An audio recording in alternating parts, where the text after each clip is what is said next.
Assalomu alaykum YouTube ahli.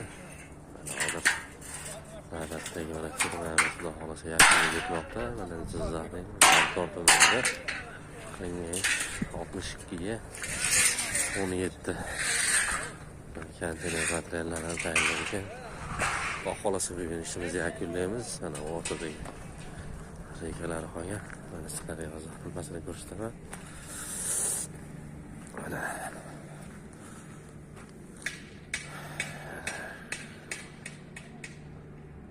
balandligi 12 metr bo'lgan inshootimiz.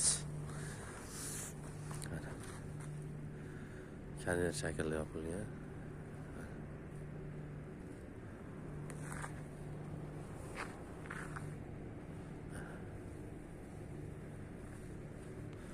Bunaqa xizmatlar bo'lsa, ekraningizda chiqib turgan telefonga murojaat qilishingiz mumkin. Like bosishingiz esingizdan chiqmasin.